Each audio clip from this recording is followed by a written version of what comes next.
aí, pessoal, tudo em ordem? Estamos mais uma vez aqui com o Dia de Prosa, sempre com Joninhas Duarte. Tudo em paz, Jonas? Graças a Deus. E você, Gustavinho, Tudo tá em bem? paz, graças a Deus. Então vamos E aí, embora. o que é que vamos debater hoje, conversar, dialogar? Bom, como tem na legenda do vídeo, vocês já sabem quem é e qual é o tema. E é uma satisfação receber Cássio Júnior aqui com a gente, meu irmão. Falar sobre a questão dos indígenas. Nós trouxemos o nosso amigo Lúcio, né, que falou pelo lado dos agricultores. E como a gente, né, Gustavo, prioriza dar vez e voz a todos os lados da discussão, hoje não seria diferente. Hoje é a vez do pessoal da turma dos indígenas falarem, né? Traremos o outro lado aí da moeda. Exato. Né, Jonas? Então, Cássio Júnior, um prazer tê-lo por aqui. Fica à vontade. Obrigado, Gustavo. Obrigado, Jonas. É uma alegria estar aqui com vocês, dialogando com vocês e ao mesmo tempo com a audiência de vocês, né, com toda a turma que acompanha o trabalho de vocês. E é importante estar aqui, né, para sanar alguma dúvida, para dialogar, colocar os diferentes pontos de vista. E é isso, estou aqui às ordens. Prefeito. Primeiramente, Joninho, o que é que você quer saber dele? Eu quero saber quem é Cássio Júnior, você. Eu também. Aquela infância, onde nasceu, onde se criou. Cássio. Qual a idade hoje também, Isso. né? Pra gente se situar. Família, Dona Érica, né? Isso. E a pequenininha Maitê.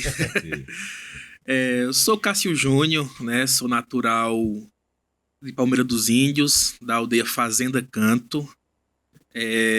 Tenho 30 anos, né? Sou de 95. Casado com Érica. Tenho uma bebê de 7 meses, a Maitê, primeira filha. Professor de História, servidor público estadual, do Magistério Estadual. E é isso, estamos na luta. Muito bem, muito bem. Atuei na gestão pública aqui em Palmeira, né? Fui secretário de Cultura há 4 anos também. Certo. Perfeito. Os intérpretes aí dessas profissões. Professor Isso. na rede estadual Isso. E secretário municipal de cultura. Fui de cultura de 2021 a 2024. Por 4 anos. Como é que é essa parte aí, Cássio? De secretário, como foi que você... Essa parte política, né? Como é que Dia a dia. Foi desafiador, né? Porque foi a primeira experiência assim mais ampla na parte da gestão pública.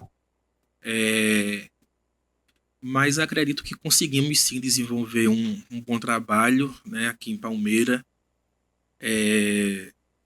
Foi na nossa gestão que foi criado o FIP, né, esse grande evento que posiciona Palmeira dos Índios a nível estadual e regional também aqui no Nordeste.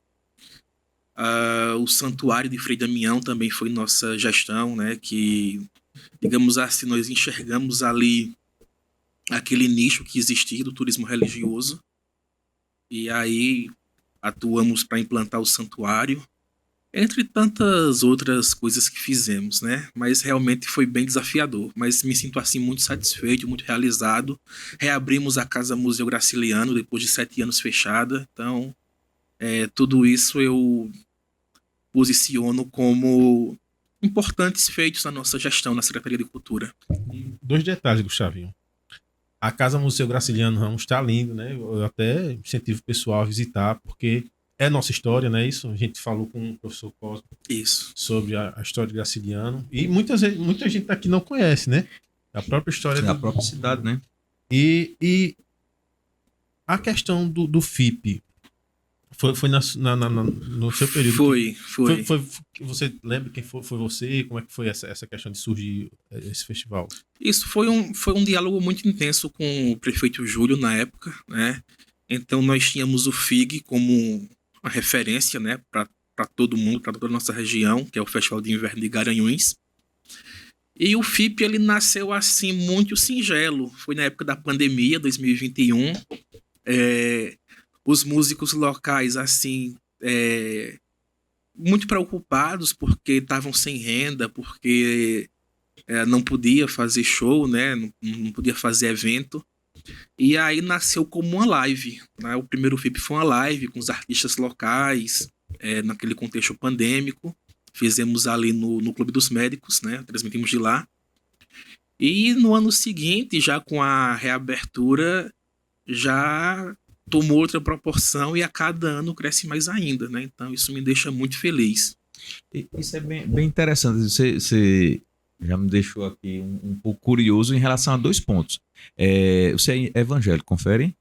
Na minha família, Sua a minha família é família é maioria evangélica. evangélica, isso. Não, porque aí me chamou a atenção isso. Ele tanto partiu para a questão do FIP, né? Isso. Porque, bom, mas o FIP é uma questão de festa, aquela coisa e tal, que talvez não pareça tanto com o perfil da sua família, não sei, imagino, né? Como Isso. também essa questão de Frei Damião, que aí é Isso. voltado à Igreja Católica, Isso. não é isso? Exato. Então, assim, é interessante já esses 2 pontos que aí você, independentemente do seu posicionamento, seja como for, o trabalho você fez decentemente, né? Parabéns. Obrigado. Essa questão de Nossa Senhora também na subida do Cristo, foi na sua ou foi antes? Não, da sua gestão? a implantação do santuário aqui na Subida do Cristo foi na gestão da professora Isvânia Marques. Sim.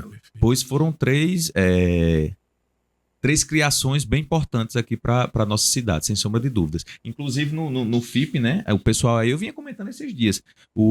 Tá fazendo um hotel, agora ali não sei se vocês já viram, ali na BR, tá fazendo um hotel próximo do hospital. Isso.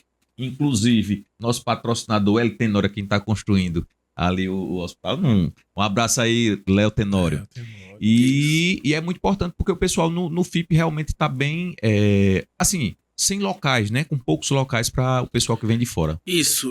Quando eu tive na gestão, era uma dificuldade, assim, encontrada na cidade, era a hospedagem no período do FIP. Inclusive, o próprio Pio XII, né, foi aberto quanto uma opção de hospedagem, porque realmente lotava os hotéis da cidade. Eu tinha até algumas dificuldades em posicionar até as bandas, né? Sim. Porque com muita antecedência, já quando anunciava o FIP, já esgotava os quartos disponíveis, né, nos hotéis da cidade. Interessante você falar isso, Cássio, porque assim, eu acredito que os indígenas não aproveitam tão bem, né, essa questão do turismo, do ecoturismo, né, aqui em Palmeira, na nossa região. Uma vez que, pronto, tem um evento do FIP, vem pessoas de fora, e eles têm interesse em saber, né, conhecer, até mais do que o pessoal daqui mesmo, né? Exato. Em saber o que você pensa sobre isso, se existe algum projeto, se existe Existem algumas iniciativas ainda bem embrionárias, né, mas principalmente na Mata da Cafurna, que é uma aldeia localizada na região serrana. Então, lá na mata existem alguns grupos que já recebem turistas, é o chamado etnoturismo, né? O turismo vinculado às etnias. Então, eles têm grupos culturais, né? Organizam a culinária típica. E a Mata da Cafurna tem um diferencial que conta com uma reserva de Mata Atlântica. Então, a turma consegue fazer trilhas. Agora sim, precisa de algum aporte maior ainda, inclusive do poder público. Não no sentido de patrocinar diretamente, mas, por exemplo, a infraestrutura. A infraestrutura é necessário. Então, a Mata da Cafurna, por exemplo, no período de inverno, os carros não conseguem passar ou passam com muita dificuldade. Então, precisaria de uma infraestrutura de estrada para garantir que os turistas conseguissem chegar na aldeia com mais facilidade. Então, acredito que, havendo esse maior aporte do ente público, é uma possibilidade real e é um turismo que cresce cada vez mais, porque é o chamado também turismo de experiência, né? As pessoas não querem mais só o turismo de sol e mar, né? Não querem ficar só na praia. Então, cada vez mais o turista tem interesse em conhecer aldeias, conhecer quilombo, né? Seria uma rota, a meu ver, muito interessante. O turista, ele chega em Maceió, né? Ele curte ali a região das praias, belíssimas, as praias alagoanas. Então ele vem para o interior, vem para Palmeira, vem conhecer Graciliano Ramos, vem conhecer as aldeias indígenas, vem conhecer o Quilombo Tabacaria, e em seguida vai para o sertão alagoano, né? Conhecer a Rota do Cangaço, conhecer os cânions. Perfeito. Então, a meu ver, se o poder público se estruturar para isso, tem um potencial imenso, sabe, no âmbito do turismo. Eu digo mais, que eu já comentei isso algumas vezes, eu não vou falar nomes de cidades, mas eu já fui para cidades que, poxa, não tem nada comparado a Palmeira, mas às vezes tem uma estrutura hoteleira, um apoio público que dá uma condição melhor, ou até mesmo um marketing, né? Isso. De trazer turistas para ali. Aqui, além de termos indígenas, quilombolas, a gente tem aqui na nossa região um monte de cachoeira, um monte de mata. O que é que o pessoal mais está fazendo hoje? Trilha. Trilha. É trilha de a pé, é trilha de bicicleta, é de quadriciclo, moto, e por aí vai. Então a gente tem aqui, como você falou, a gente tem o Museu Graciliano Ramos, a gente tem o Frei Damião ali na Canafístula, o Cristo Redentor, os índios, os indígenas aqui, pessoa, e os quilombolas, para você conhecer essa cultura, né, essa realidade, e também esses outros detalhes, né, que é uma vista maravilhosa. Subir ali no Cristo e olhar para a cidade é uma vista maravilhosa. Exato. Né? Sem sombra de dúvidas. Fora as cachoeiras, que eu mesmo conheço algumas, mas eu sei que tem várias cachoeiras por aqui. Tem coisa melhor. Eu, particularmente, eu prefiro um banho de cachoeira do que um banho de mar. Não vou mentir. Diz aí, Jonas. Eu acho essa questão. Eu fiquei intrigado um pouquinho nessa questão desse turismo de participar de. Como é? Etnoturismo. Etnoturismo. Existe um preparo já das aldeias para fazer, tipo assim, vamos contar a nossa história, vamos mostrar nossas comidas típicas, enfim, já existe um preparo da aldeia para receber o pessoal? Isso, na época da secretária Cleia, né? Cleia Carvalho, Cleinha conhecida, ela preparou esse terreno, ela fez muitas capacitações com alguns parentes que têm interesse nesse ramo, nesse âmbito. E realmente a turma se preparou, né, e já conseguem receber grupos de turistas, grupos de visitantes.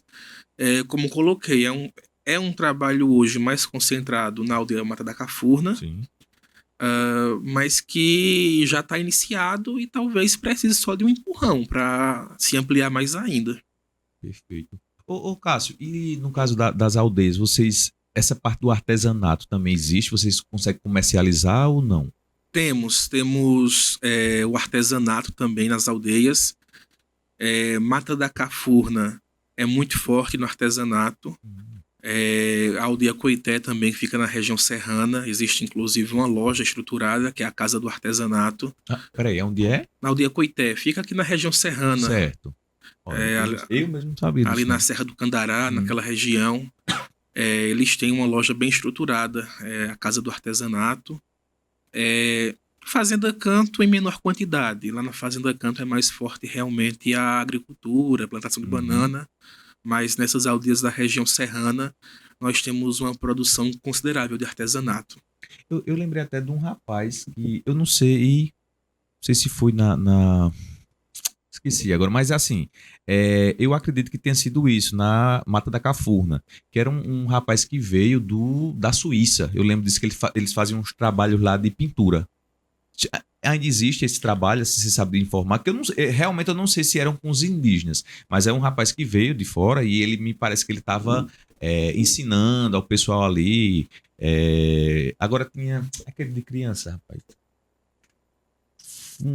Fundanó, eu acho que tinha mais a ver com Fundanó, não era bem indígena, não. Agora eu lembrei, realmente. Aí tinha uns trabalhos assim de alguns tipos de pintura, mas aí não é o caso, né? No meio indígena eu não me recordo desse trabalho. Eu acredito que provavelmente foi no âmbito da Fundanó, que realmente tinha muitos projetos nesse sentido. Isso, foi bem interessante esse coisa, mas aí não tem a ver com o nosso assunto hoje aqui. Ô Cássio, nessa questão indígena ainda, a questão, por exemplo, um visitante chega, até onde ele pode ir na questão da ancestralidade, de conhecer essa história, e eu acho muito interessante também a questão dos rituais que são cultuados nas aldeias. Aqui nós temos o Oricuri, não é isso? Isso. É característico do povo Chucuru Cariri, esse Oricuri, ou todos os indígenas têm um Oricuri, sei lá, alguma coisa desse tipo? Ou cada aldeia tem um ritual com nomenclatura? Entendi. Realmente, a parte cultural, a parte da ancestralidade, ela gera muita dúvida, muita curiosidade, né? E aí, o Uricuri, ele não é específico do povo Chucuru-Cariri. Outros povos do Nordeste têm o Uricuri também. A exemplo dos Funiô, que é um povo de Águas Belas, lá em Pernambuco. A exemplo dos Cariri-Chocó, que são aqui de Alagoas, lá de Porto Real do Colégio. Existem outras expressões religiosas, culturais, de outros povos do Nordeste do Brasil. E no caso do Uricuri em específico, ele é um ritual religioso, mas que ele é fechado para quem é de dentro. Então, o não indígena ele vai acessar a comunidade, ele vai poder conhecer a história, a cultura, através do artesanato, né? O toré, que é o canto e a dança, mas essa parte da específica religiosa, ele não vai conseguir ter acesso, né? Quem é de fora não vai ter esse acesso. Uma coisa um pouco até polêmica, assim. Por exemplo, a gente fala sobre a questão de pra gente aqui de fora, dirias um homem branco, né? Você dá, enfim, da urbano. O não índio, né? Não índio. Cara pálida. Que são a questão de substâncias que são usadas, né? A gente conhece maconha, essas coisas, tá? Enfim. A gente conhece não, né? Ouve falar. Mas, assim, é interessante que para o indígena tem outro valor. Não é isso? Essa questão que a gente vê como uma droga alucinógena, na verdade, é uma questão de libertação espiritual, né? Pelo que eu entendo. É realmente isso? Como funciona? Isso, existe assim uma mistura de curiosidade, a certo ponto também um certo preconceito. Então, as pessoas costumam associar muito a questão da maconha às aldeias, né? Sendo que a maconha ela não é digamos assim, uma planta, né? Uma substância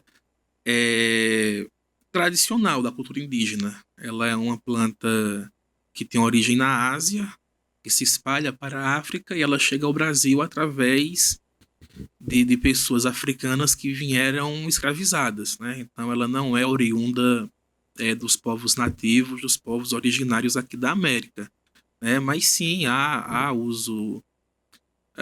Claro, eu não participo, não sou de dentro, né, desse âmbito religioso, mas até o que se tem disponível em pesquisas, em narrativas, em falas, existe sim o uso de diversas plantas, mas não com essa característica de consumo recreativo, como se fala o comercial, né? Uhum. O consumo seria no âmbito de ritos religiosos, digamos assim. E aqui no Uricuri, fazem uso de alguma planta específica, de alguma coisa assim, para ancestralidade, para o ritual, né? Isso. Eu não sou de dentro, eu não vou saber dizer em específico, né? Mas existem, aqui no Nordeste como um todo, existem assim, plantas que são utilizadas em diversos ritos religiosos locais, né? Não só indígenas, mas também não indígenas.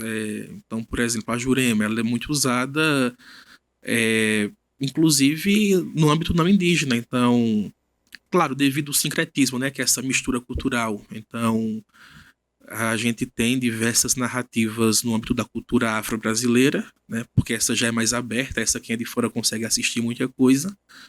Do uso, né, de bebidas à base de jurema, por exemplo, né? Mas pelo que a gente tem conhecimento, é uma das plantas usadas, né? No caso, a jurema vira uma bebida, Isso, é uma bebida. Não é negócio de Não. Sim. Não, a planta é utilizada para se fazer seria uma cachaça, uma bebida. mais ou menos assim. Nesse sentido. Mas ela tem um poder alucinógeno, né? Isso, exato. Pouca quantidade, ela consegue, sei lá, dar um efeito.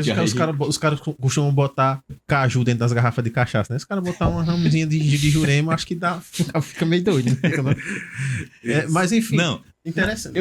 Eu queria só entender isso assim, por exemplo, aí vira uma bebida, tá? Aí eles utilizam no momento dos rituais. Isso, diversos cultos religiosos aqui no Nordeste, fazem essa utilização em rituais, né? Como eu disse, não é recreativo, seria Isso. religioso. Ou seja, se existe um vício ali, não sei se poderia viciar, mas os indígenas, utilizam somente nos momentos dos rituais, né? Assim, eles não Exato. usam em outro momento. Exato. Inclusive, existe até um culto religioso aqui no Nordeste chamado Jurema, é de origem afro-brasileira, afro-indígena, como alguns também falam. Isso. Lembrei até estamos analfabetos aí desse assunto. Não sabia de jeito nenhum. Isso. A Jurema é o quê? É o caule, a raiz? O que é que vocês utilizam lá? Pelo que eu tenho conhecimento, a raiz, né, e também a entrecasca, que é uma pelezinha que tem entre a casca e o caule. Inclusive, vamos fazer um desafio aqui. Gustavo vai provar. Ou não? Prova você. Não, pô, Será que o Mikael quer provar? Ei, Mikael, topa? O Emanuel. Emanuel já tomou muita Jurema, Emanuel. O pessoal relata, assim, você não utilizou, né? Mas o pessoal que relata, com pouca quantidade, ele já consegue... Como é um uso no âmbito religioso fechado, o pessoal não traz não dá essa detalhes, narrativa, né, pra fora. Então, assim, quem participa lá não externaliza o que acontece ali. Isso, exato. Mas eu ouvi até de uma pessoa conhecida, né, que era... Eu não lembro a idade da criança, mas era um menino... É um menino de 4, 5 anos, pelo que eu me recordo, que ele, filho de um índio, e a esposa não fazia parte ali dos indígenas e tal. E tem esses rituais e só iam homens nesse determinado ritual, que eu não sei qual era o nome. E a criança ali, 4, 5 anos, ele sai dali, a mãe pergunta, a avó, tia, seja quem for, ele não diz de jeito nenhum o que é que aconteceu ali. Exato. Ele vai com o pai, mas ele... aí eu acho que o pai, eu não sei quem mais, ele não pode dizer nada que acontece ali. Aí a criança de 4, 5 anos vai certo que não vai contar pra ninguém. Meu amigo. Eu queria andar com um menino desse. O meu fala até os caras. É bom de segredo, né? O meu chega em casa diz tudo. Já é de lá, meu irmão. Agora, me chamou a atenção outra coisa. O pessoal aí, não sei o que é que vai pensar, mas o pessoal fala muito, não tem nada a ver com isso, tá? Não sei nem sua opinião sobre o assunto, mas o pessoal fala muito sobre os segredos da maçonaria, né? Rapaz, a maçonaria, tá? Tem gente que tem medo, tem aquele negócio e tal. Mas aí eu digo, não, rapaz, mas tem outros tipos de culturas que têm os segredos. Aí a maçonaria tem os segredos dela, não passa pra nenhum seu maçom, não. Mas é interessante isso. E os indígenas têm os seus rituais que também não passa pra ninguém. Exato. Como também, eu posso até estar errado, mas eu já vi o pessoal comentar assim, sobre o catolicismo também. Eu sou católico e tal, mas tem ali, quando vai decidir o Papa, por exemplo, não é, como é que diz? Segredo ali, ninguém sabe o que é que acontece e tal. Isso. Bom, mas é isso. Diz, Joninha, mais, sai um pouquinho aqui do assunto. Sim, não. Quer dizer... Mikael tá doido pra me entregar uma Coca-Cola ali, ó. Chega, Mikael. Pega aqui pra ele. Muito obrigado. Não patrocinou, mas acabei falando o nome dela. Doidinho pra tomar bichinho. Olha, a questão... Obrigado. A questão é o seguinte. Que eu gostaria de saber. A questão, antes de entrar no assunto... Um tema polêmico, mais polêmico, principal, né? Da nossa... É saber como essa galera, como o cara é só se autodeclarar indígena, como é que vocês pegam essa questão para saber, você é indígena, você não é indígena, você tem direito a estar aqui com a gente, você não tem, enfim. Exato. Hoje, no Brasil, nós temos, assim, consolidado o entendimento de que parte inicialmente de uma autodeclaração, então você se autodeclara indígena, mas também em um segundo passo de você ser reconhecido pela comunidade como. Então eu tenho que me afirmar indígena, mas a comunidade indígena tem que me reconhecer como. Nesse caso, por exemplo, eu nunca morei na aldeia, mas eu tenho um relato que meu avô foi indígena, era indígena.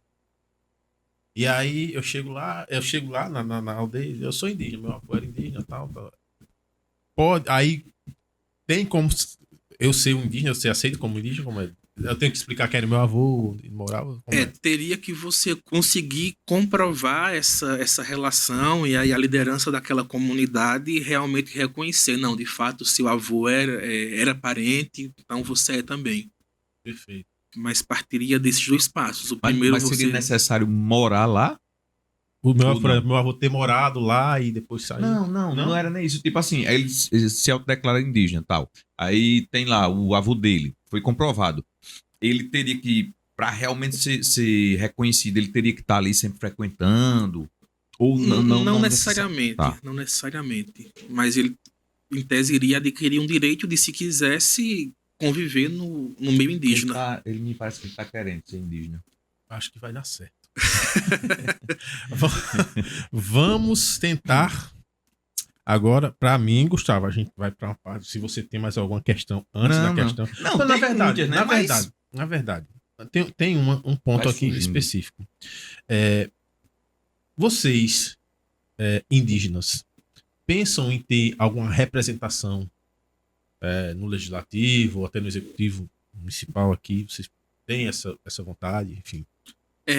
Temos sim. Eu venho conversando muito com lideranças, com moradores da aldeia Fazenda Canto, e nós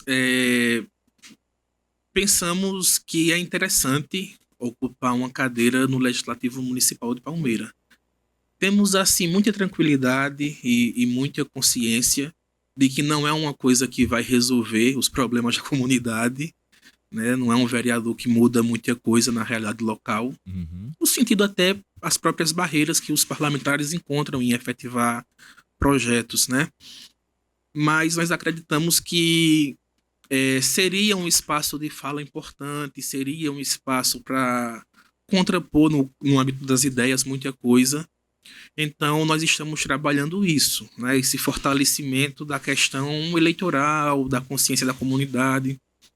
Esse ano nós tivemos uma vitória importante nesse campo, onde o juiz aqui de Palmeira dos Índios, o juiz eleitoral, ele abriu uma zona eleitoral lá na comunidade. Então, até a última eleição, os moradores da Fazenda Canto vinham para diversos locais de votação aqui na cidade.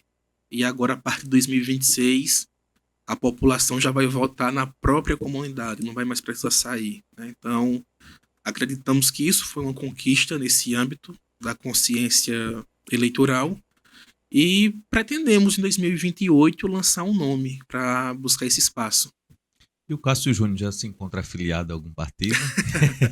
Rapaz, isso aí dá uma polêmica. Eu sou filiado do PT, né? Na verdade, cheguei a ser candidato em 2020.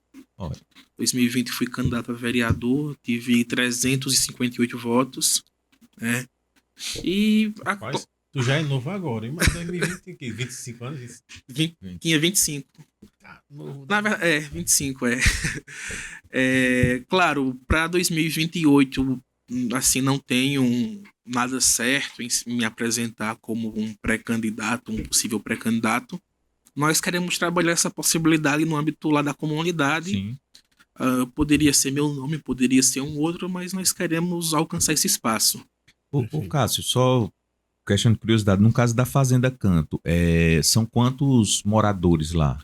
Lá na Fazenda Canto hoje nós temos aproximadamente 1.000 moradores. 1.000 moradores. Isso. E no caso, as outras comunidades aqui, porque tem o Amaro, né? Vocês têm uma ligação forte, assim, vocês conseguem se entender nas mesmas ideias?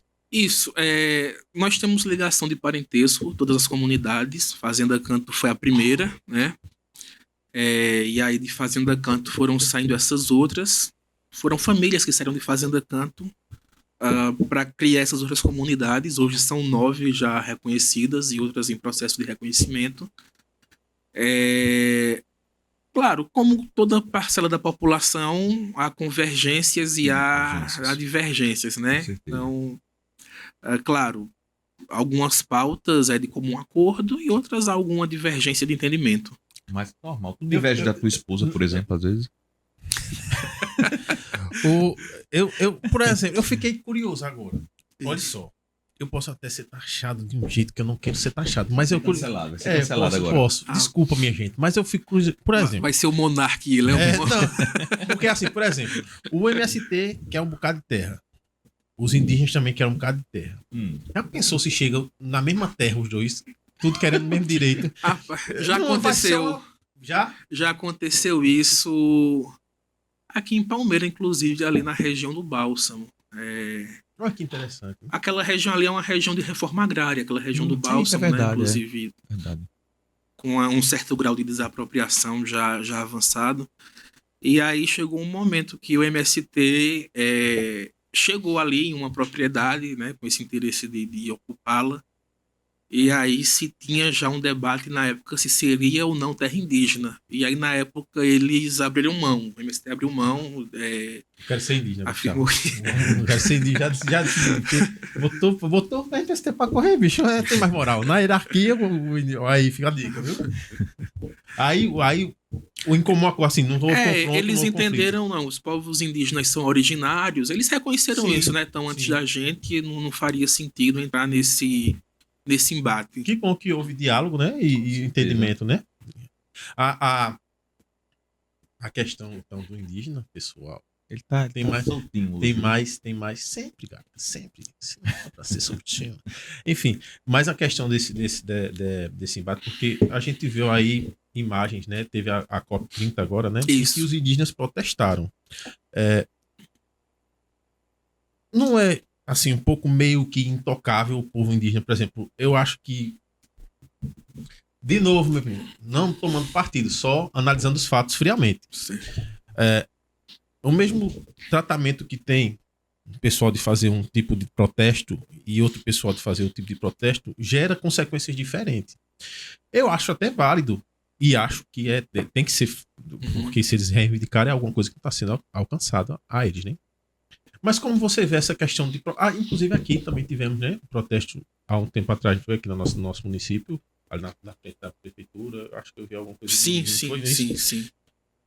Essa forma de protestar mais fortemente é porque vocês já estão cansados de tentar, enfim... Assim, o protesto, geralmente, a ocupação de algum órgão público, ela geralmente é quando toda forma de negociação falha. Então, quando você tenta negociar, tenta reivindicar e não consegue, então é uma estratégia do movimento indígena. Então, parte para esse protesto de rua ou de ocupação de algum órgão público. Eu estava, acho que foi em agosto, aquela movimentação na prefeitura. Foi entre julho e agosto desse ano. Eu estava ali naquele momento. Então, a pauta era justamente a melhoria das estradas das comunidades indígenas que estavam em uma situação assim bem crítica. No inverno. No inverno, isso. Então, se tentou por diversas vezes uma agenda com a gestora municipal. E aí, como falhou essas tentativas de agenda, a comunidade realmente desceu das aldeias para sair da prefeitura para, assim, meio que forçar essa agenda, né? Vocês estavam sem acesso à escola, essas coisas? Tava o ônibus, o próprio ônibus da prefeitura que pega os alunos para trazer para algumas escolas aqui na cidade, não estava conseguindo acesso, os alunos perdendo aula. Então foi nesse sentido. E aí, na época, o procurador do município nos atendeu e avançou com a pauta e teve uma melhoria significativa nas estradas. Então, foi um protesto... Foi um protesto que surtiu efeito, né? Sim, na verdade. sim, Porque sim. a pessoa fala, não escuta, então vamos fazer uma zoadinha a mais. Isso. Nisso. Exato. A ideia é essa, né?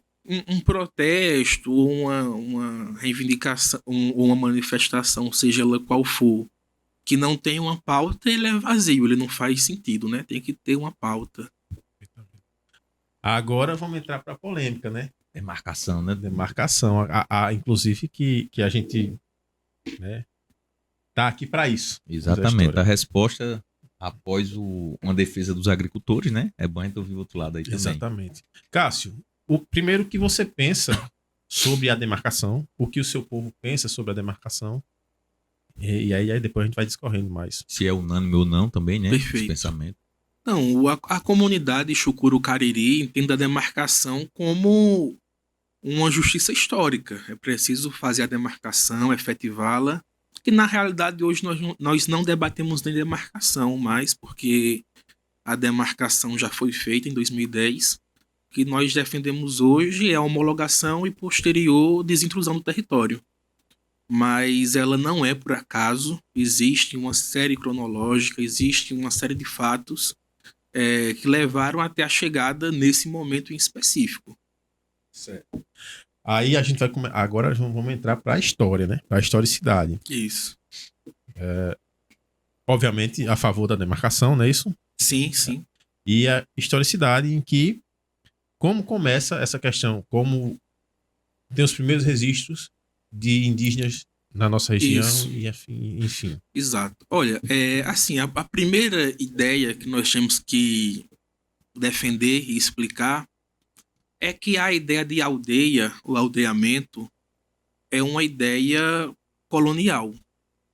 Antes do processo de colonização do Brasil, não existia aldeia, porque tudo era terra indígena, era aberto, né? Essa ideia de recortar uma parte do mapa para dizer aqui é aldeia e aqui é não aldeia é uma ideia que vem com a colonização, tá? Então, no processo de colonização do Brasil, os portugueses criavam aldeamentos. Há alguns documentos históricos que falam até em ajuntamentos, porque você, no popular, ajuntava ou juntava a população indígena em um recorte territorial específico para liberar o resto das terras para o processo colonial, seja a criação de gado, a princípio, aqui em Alagoas muito forte a questão da cana-de-açúcar também, né, principalmente na região da mata, mas enfim, os colonizadores criaram essa ideia de aldeamentos, era um recorte territorial em específico que você juntava a população indígena ali para liberar o resto das terras para a colonização. Então, Palmeira dos Índios, entre o período da colônia e do império, foi um aldeamento. Teve a primeira demarcação, ainda no finalzinho da colônia para o início do império, e Palmeira dos Índios era um desses aldeamentos aqui de Alagoas, tá? Em 1872, o então presidente da província de Alagoas, ele baixa um decreto extinguindo os aldeamentos. Todos os aldeamentos de Alagoas. Esse movimento, nos anos ali próximos, também foi repetido pelos outros estados do Nordeste, porque se tinha aquela ideia de que não existia mais índio, que não existia mais indígena no Nordeste.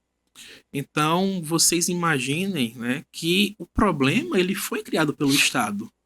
Né? Então, o presidente da província, que é o cargo que hoje equivale a governador, ele baixou um decreto dizendo que não existia mais índio no Estado e por não existir mais índio, não tinha mais para que ter aldeamento. Então, expulsa a população indígena do aldeamento da Palmeira, que era o nome que era dado, e incorpora essas terras na cidade que estava se formando. Então, daí inicia toda a problemática. Eu não sei se você ficou com essa curiosidade, mas, por exemplo, os indígenas já se organizavam em grupos. Isso. Sem nomenclatura, obviamente, né? É a minha família que está aqui, vai crescendo, parará, né?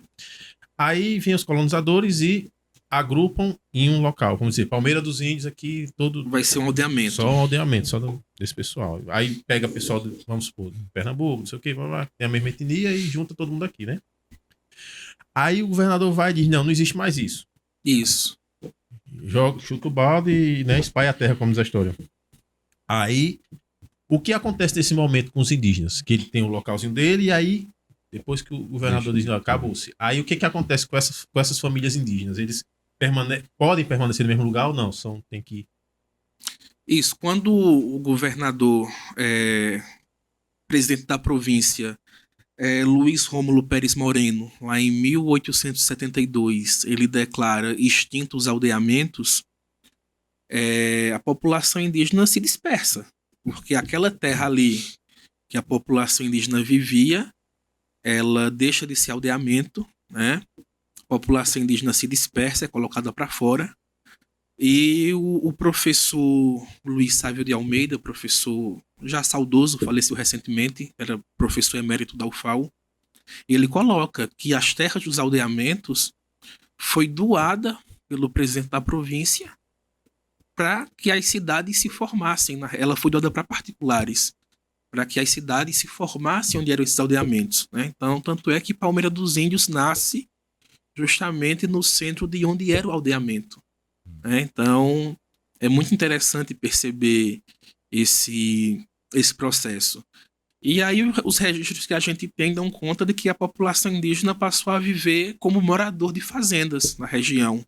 Então, mesmo sendo uma área do Estado, né, do Estado Imperial naquele momento, mas você tinha ali o usufruto daquela terra e agora você passa a ser morador de uma fazenda. Você vive, trabalha, presta serviço em uma fazenda para poder morar por ali. Então, peraí. O governador doou essas terras para algum latifundiário, como diz. Para particulares, né? Então, os indígenas que já estavam ali, o dono proprietário da terra agora, diz, não, agora você fica por aí, você vai trabalhar para mim, você vai cuidar do gado, vai plantar para mim. É isso? Exato. Basicamente isso que exatamente. E aí, a população indígena passou a viver de forma muito precária. Para vocês terem uma ideia, tudo bem, em 1872 está extinto o aldeamento, não existe mais índio em Alagoas. Isso por um decreto governamental. Sendo que essa população continuou existindo, continuou na prática vivendo aqui na região, mas sem mais ser reconhecida como indígena. E isso aconteceu por todo o Nordeste brasileiro, né? Se tinha essa consciência, essa mentalidade de que o índio do Nordeste ele já estava misturado, que não era mais indígena, que os últimos indígenas brasileiros viviam na região amazônica, porque não tinham ainda um contato mais intenso com o não índio. E a gente avança no tempo. Na década de 30, final da década de 30, um pesquisador chamado Carlos Estevão de Oliveira, ele resolve fazer uma pesquisa por várias regiões do Nordeste que ele ouve dizer que tem caboclos, né? O termo usado era esse, era caboclo. O Carlos Estevão, ele era um bacharel em Direito lá de Pernambuco, e ele visita algumas cidades de Pernambuco e também de Alagoas. E chegando em Alagoas, ele vem até Palmeira, né? Ele chega em 37 em Palmeira. E aí é interessante que o diário dele, o diário dessa viagem que ele fez por essas regiões, foi publicado pelo Museu Nacional do Rio de Janeiro. Foi publicado em 42, né, alguns anos depois. E o Carlos Estevão narra o seguinte: cheguei em Palmeira dos Índios, a futura Campina Grande de Alagoas, né? Ou seja, o Carlos Estevão chega em uma cidade que ele enxerga com um potencial econômico imenso, de modo que ele compara a Campina Grande, porque no contexto pernambucano, a cidade que faz frente à capital é Campina Grande, né? Você tem ali João Pessoa e Campina Grande naquele embate cultural, econômico, tudo mais. E o Carlos Estevão, ele via que Palmeira era a cidade que poderia, naquele contexto, vir a fazer frente, inclusive, à capital do estado, do ponto de vista da expansão econômica, da cultura. Mas aí ele fala que encontrou, né, caboclos, que eram os remanescentes indígenas, em uma situação realmente de pouquíssima assistência, uma situação bem de uma certa miserabilidade mesmo, sabe? E aí ele narra que foi a Cafurna, que ele diz que chega ao bairro da Cafurna, conhece alguns remanescentes indígenas, que no dia seguinte o levam para um cemitério indígena na região do Boiti, e ele faz as primeiras escavações arqueológicas aqui em Palmeira. Tá? Esse Carlos Estevão de Oliveira, que era um bacharel em Direito, mas que fazia um trabalho muito semelhante a um antropólogo naquele momento, a um etnólogo, né? Registrando as etnias, enfim. Então, é um indício de que a população indígena continuou aqui em Palmeira, né? Mas conhecido como caboclos. E aí, um pouco antes, já nós já estamos falando do contexto do Brasil República, mas um pouco antes, em 1910, é criado o SPI, o Serviço de Proteção ao Índio, né? É o órgão que antecedeu a FUNAI, e foi o primeiro órgão indigenista de caráter laico, um caráter estatal laico, porque todos os outros órgãos indígenas anteriores, durante a colônia, durante o Império, eles eram órgãos ligados à Igreja Católica, né? E pela primeira vez o SPI ele é desvinculado da Igreja Católica. Ele tem ali uma característica um pouco militarista, porque ele foi criado pelo Marechal Cândido Rondon, né? Que foi um militar tido como defensor da questão indígena. E aí, avançando um pouco no tempo, o Carlos Estevão, na década de 40, publica o seu diário, dá palestras, inclusive no Instituto Histórico e Geográfico de Pernambuco, dizendo que, ao contrário do que se tinha divulgado, ele encontrou remanescentes indígenas em diversas cidades do Nordeste, e aqui em Alagoas ele cita diretamente Palmeira dos Índios e Porto Real do Colégio. E aí, no final da década de 40 e início dos anos 50, tem um indígena chamado Alfredo Celestino. O Alfredo ele escreve uma carta ao SPI, dizendo que existia em Palmeira, que eram aproximadamente 300 indígenas naquele momento. Em que ano, Cássio? Em 52. 1952. Que existia indígena em Palmeira dos Índios, e ele pede que o Estado brasileiro reconheça o povo Chucuru-Cariri e também e que adquira uma terra para que esse povo possa viver, né? Que era um povo sem terra, digamos assim, vivia em fazendas, prestando trabalho. Então o SPI, em 52, ele manda um inspetor aqui para Palmeira dos Índios, tá? Esse inspetor procura o prefeito da época, que era Juca Sampaio, e eles entram em negociação. A princípio, os registros que a gente tem, inclusive documentais, dão conta de que a população indígena queria, naquela época, uma terra aqui na região da Cafurna, na região do Goiti, nessa região, porque era a região que estavam os cemitérios indígenas, que tinha ali uma questão cultural envolvida. Mas o Juca Sampaio diz, não, olha, eu aceito implantar o posto indígena aqui em Palmeira dos Índios, desde que vocês adquiram a minha fazenda, para implantar na minha fazenda, que é justamente a Fazenda Canto. Então, foi uma negociação que na época envolveu 480 mil cruzeiros, era o dinheiro da época, era a moeda da época. A Fazenda Canto é comprada, então assim, ela não foi uma área demarcada ou desapropriada, ela foi comprada a valor de mercado, né? E é implantado o posto indígena, o posto do SPI, era o nome dado. SPI, né? Isso. Ô, Cássio, e esse dinheiro do SPI vem de onde? Era um fundo indígena, onde indígenas de outras regiões do Brasil, já reconhecidos, os documentos dão conta que foi com a venda de madeira. Então, próprios indígenas de outras regiões do Brasil venderam madeira, levantaram o valor necessário para comprar a Fazenda Canto. Perfeitamente. Entendi. Não, uma história longa, né? Aí veja. Vamos. Só pra gente mais uma vez. Entendi. 1872, no Império, o aldeamento é extinto. Então, você vai para 52, 80 anos depois, o povo é novamente reconhecido como indígena e é comprada a Fazenda Canto para abrigar esse povo. 300 indígenas até então declarado pelo... Na época que o Alfredo escreveu para o SPI, ele deu conta de mais ou menos 300 indígenas, exatamente. Certo. Aí, e qual era a porção de terra na Fazenda Canto? Não, acho que é a mesma, né? Polêmica. É polêmica. É polêmica. O contrato da época, deixa eu pegar minha colinha aqui, gente.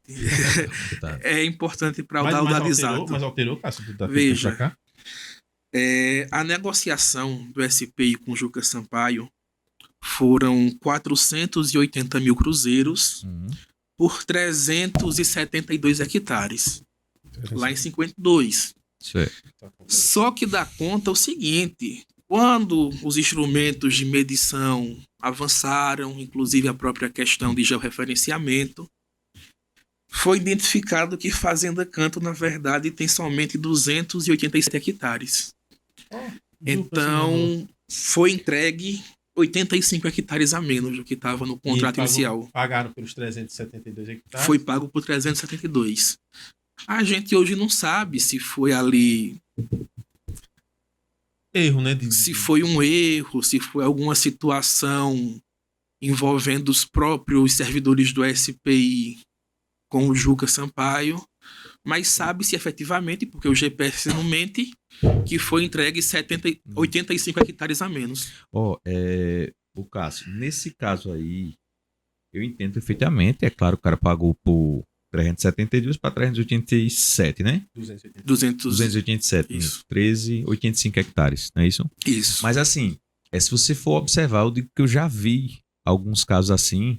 Inclusive, eu vi um que chamou muita atenção, que era em torno de 320, 330 hectares. Que diferença? Não, o total da terra. E quando foi medir realmente, GPS e tal, que hoje é tudo pelo mapa por cima, né?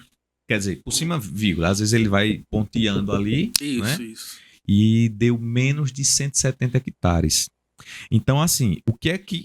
Aí é um achismo, né? Eu acredito, pelas coisas que eu já vi de terra.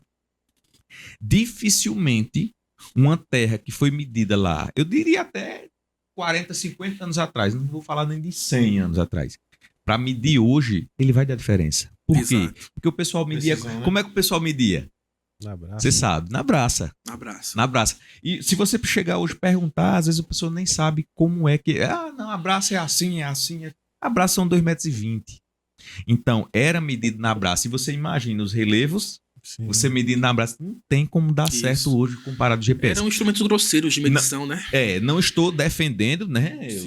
Porque eu não sei realmente o que houve lá, mas que realmente existe diferença, existe. E ainda hoje, se uma pessoa quiser medir uma terra na braça e comparar com a medida do GPS, não vai dar nunca igual. Não dá. Eu fiquei triste agora porque fiquei pensando, os indígenas, vamos matar, vamos coisar madeira, que a gente precisa de comprar 372 hectares. Aí os caras juntam o dinheiro, sabe quando chega lá, 287 hectares. Ou seja, o dinheiro dos caras. Isso só foi descoberto décadas depois, quando veio o GPS e tudo. Já recente, né? Então é uma coisa que é até difícil de reivindicar, de tentar encontrar culpado, né? Aí são 300 famílias para... Na época, acreditava que fosse 372 hectares, mas na verdade eram 287 hectares. Isso, na prática. 300 famílias para isso. Você sabe como é que Era uma família por hectare e sobrava um resto por tempo. Não, eram 300 pessoas ou 300 famílias? Eram pessoas, indivíduos. 300 indivíduos? Isso. Você sabe como é que tem nas escrituras antigas? Se brincar, deve ter em alguma dessas lá. Só olhe, faz divisa com fulano de tal, lá tem um pé de um buzeiro, faz essa referência. Meu amigo, como é? Não tem como. Né? Exato. Ficou quase então um hectare por pessoa. Era 300 pessoas, Isso, né? 300 famílias. exato. Quase um hectare por pessoa. Exato. Aí hoje eu entendo assim. Veja bem, os agricultores, que é o debate, e os indígenas. Tem muito mais pessoas no mundo. As famílias se multiplicaram, Com descendentes, parará. Hoje, como aparece essa questão da escritura que os agricultores têm, primeiro, né? Alguns dizem ter até mais de 100 anos. Mais de 100 anos de documento, né? Pagam isso. Porque aí eu acho até. Não é uma opinião, mas assim, se os caras pagam. Pagaram, né? Pagaram, e pagam os impostos, né? E aí. Legalmente estão lá, né? E aí os caras perdem isso e tal. E também tem a questão. Dá pra entender, né, Cássio? O lado deles, né? Os caras compraram, pagaram e provavelmente não vão receber o que a terra vale, né? E é bom até ele já nessa sua pergunta, ele já demonstra como seria a relação, né? Entre eles e os próprios agricultores lá. Só que existe também que que os indígenas, se for para pegar a descendência, vocês já estavam antes de qualquer um. Exato. E simplesmente foram tirados, né? Aí, como você vê essa relação aí? Por exemplo, você consegue ter essa empatia com o agricultor que paga, comprou e tal, e que a gente sabe que a verdade seja dita, não vai ser indenizado com o que vale de fato a terra. Infelizmente, porque eu acho que é justamente a questão da forma que está sendo, talvez é isso que é mais questionado. Inclusive, só complementando aí também... Complemente, meu querido. Jonas. Ontem eu vi até um vídeo do ex-prefeito, né? Ele deu a opinião, acho que muita questão política e tal, ele deu a opinião dizendo que é até complicado a gente dizer a opinião, mas o que eu entendi foi justamente isso, que ele não concordava com a forma que estava sendo, tal, mas entende que foi uma coisa antes, que ele não participou, como se falou mesmo, se relatou que foi desde 2010 e tal. Então é mais ou menos, eu acho que isso aí, Jonas, que até o Lúcio trouxe também esse ponto, é a questão da forma, que eles querem, a indenização é somente por melhorias. Então, poxa, se a pessoa paga os impostos, ele só vai ter direito às melhorias e a terra que ele pagou. E ainda é um ponto maior ainda do que eu falo, porque como o Lúcio disse, tem coisas que não se pagam. Isso. Que se você, como você diz aí, sua família, desde seu bisavô, está na fazenda Canto. Isso. Então, aquela terra sua ali tem um valor financeiro, mas tem um valor afetivo sentimental, enorme. Sentimental, né? Então, você pega ali, você viu seu pai trabalhando, você viu seu avô trabalhando, provavelmente. Sua filha, a Maitezinha, tá lá também, tá vendo? Isso. Então, trabalhando ainda não. Mas basicamente é isso. Eles viram também, são 4, 5 gerações lá, né? Pagando impostos. Como é que você vê isso aí? Porque, né? O indígena e o agricultor. Isso. Assim, para a gente entender a questão de Palmeira, é importante nós entendermos que o que é chamado de terra indígena aqui no Brasil, no ordenamento jurídico brasileiro, existem categorias diferentes, tá? Existe a reserva indígena, então até de forma grosseira muita gente diz a reserva indígena de Palmeira. Em Palmeira não existe reserva indígena. Reserva indígena é uma terra onde não se consegue comprovar uma ocupação tradicional do povo, mas o Estado brasileiro, precisando assentar uma população indígena, compra aquela terra a valor de mercado mesmo e assenta aquela população indígena ali. Não existe uma prova ancestral, no caso. Quando não existe uma prova ancestral de que uma população indígena ocupava uma terra, se faz a reserva indígena. Certo. Então o Estado brasileiro compra a valor de mercado aquela terra, desapropria e aloca aquela população indígena ali. Então são os casos de reserva. Existem os casos de terras dominiais indígenas, que são aquelas terras que um indígena trabalhou para um fazendeiro, ou gerou uma relação de um apadrinhamento. Eita, é padrinho dos meus filhos, aí doou ali um pedacinho de terra para a criança, que é o afilhado. Então, através do trabalho da doação, o indígena conseguiu adquirir uma terra de forma particular. Isso já é um caráter mais personal. Isso, né? aí é uma terra dominial, é um domínio dele da família. E ele pode negociar também. Se ele registrar como terra indígena, não. Passa a ser da União, mas é uma terra dominial. Existe também aquelas terras que são as terras interditadas. Por exemplo, o Estado brasileiro descobriu na Amazônia que tem um povo indígena ali isolado, ou de recente contato, que não tem esse contato com a sociedade não índia. Então, o Estado brasileiro baixa uma portaria interditando aquela área para evitar que não indígenas, que pessoas externas adentrem ali. Ainda tem, Cássio? Tem, na Amazônia tem. Povos de recente contato, né? Ou isolados. E no caso de Palmeira, é um caso da chamada terra tradicionalmente ocupada.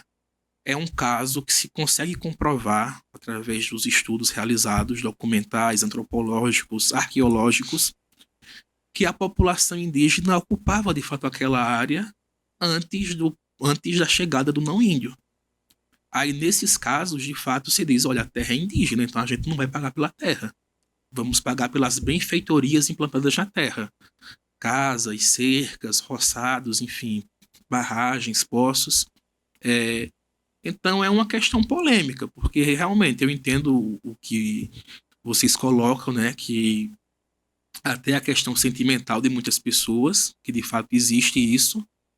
Outros não, outros a gente, assim, por exemplo, não querendo aqui partir para essa parte personalíssima, mas como o Gustavo falou do ex-prefeito, a gente passa pela fazenda dele na região serrana, a gente vê que ele não mora lá, que enfim, É diferente da pessoa que mora, que tem sua vida ali, né? Que é um pequeno agricultor. Isso, que é o pequeno agricultor. As fazendas maiores, os donos nem moram lá, enfim, tá lá com algum gado, outras nem tem gado, tá meio que parada lá. Mas, enfim. E em último caso, essas pessoas, né, que não queriam sair de forma alguma, em último caso, elas queriam pelo menos receber o valor de mercado pela terra. E aí, o Estado brasileiro, na forma que o processo aqui é conduzido, que é uma terra tradicionalmente ocupada, não paga só a benfeitoria, né? E isso gera essa dificuldade de entendimentos, né? Esse vem sendo um entrave. O pensamento seria assim, a terra já é do índio, então não tem como pagar pela terra que já é do índio. Isso. Sendo que é injustiça Exato. em cima de injustiça. Porque Mas se é lá a em lei, é a lei. mas é 1852, salvo engano, né? Quando 72 foi extinto. o extinto. Aí, Foi tipo, quando o Estado você foi brasileiro- injusto com com o indígena. o índio, com o indígena. Aí Aí realoca chega- o pessoal. Realoca o pessoal. Legalmente, né? Mas, Aí tá aquelas pagando. terras lá, sei lá, se foi doadas para grandes latifundiários, que aí saiu vendendo. Loteando. Hoje a gente tem pequenos agricultores, tem alguns maiores um pouco, tá, não Isso. sei, médios, mas pequenos agricultores que passaram sua vida ali e sua família ali. Aí agora... E vivem daquilo. E vivem ali. Aí vamos agora cometer uma injustiça contra eles. Por quê?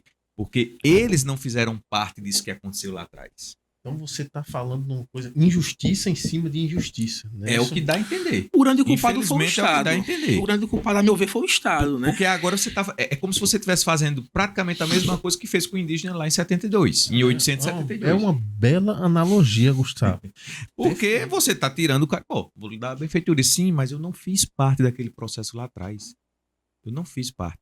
Eu pago, como o Jonas falou, paguei pela terra, paguei pelos impostos nesse tempo, fora o lado sentimental, que até para mensurar o lado sentimental é difícil, mas vamos mensurar valores. Então, para mim, injustiça em cima de injustiça.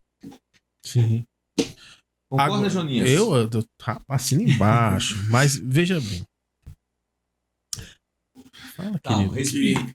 Vamos saber aí do seguinte. E aí, como fica a relação? Como foi essa relação, já que você sempre viveu ali e teve pessoas que sempre viveram ali também, como é a relação entre os indígenas dessa região e os agricultores dessa região? Perfeito. Diga, Joninhas, você tá respirando. Pode deixar, eu tô emocionado. Com essa Tá história. emocionado, Tô é? emocionado, essa é uma história polêmica. Olha, assim, o que acontece? Nós sempre vivemos, assim, muito próximos, né? Uhum. Eu não sou da região serrana, a Fazenda Canto fica nessa região aqui um pouco mais do nível da cidade, né? Assim, no nível geográfico eu tô falando, tá, gente? Sim.